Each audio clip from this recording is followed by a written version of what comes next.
উচ্ছেদৰ ৯৬ ঘণ্টাৰ পিছত ৰকিবুল হুছেইন সাংসদ ৰকিবুল হুছেইন ধুবুৰী লোকসভা সমষ্টিৰ সাংসদ সেই সাংসদগৰাকী চাপৰত গৈ উপস্থিত হ'ল উচ্ছেদিতৰ কাষত গৈ উপস্থিত হ'ল প্ৰথমে ভয় খাইছিল নে আন কিবা সেয়া কোনেও নাজানে কিন্তু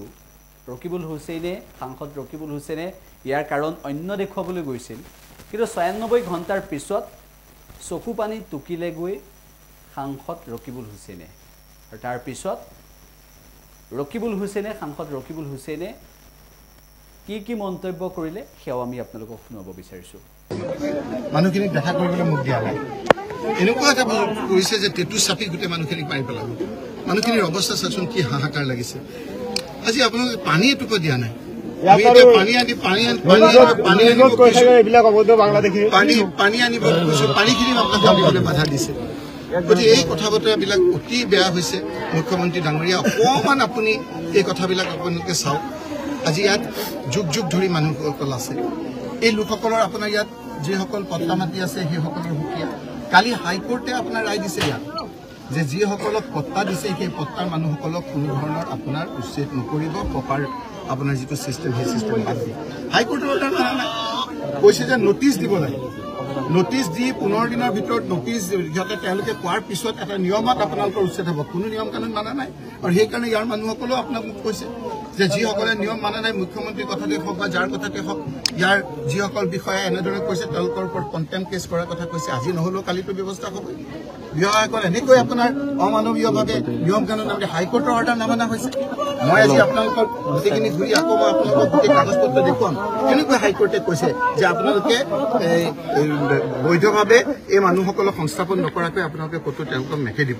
যদি আপোনালোকক এই মাটিখিনি আদানীক দিবলৈ দৰকাৰ হৈছে তেতিয়াহ'লে এই দুখীয়া মানুহসকলক আপোনালোকে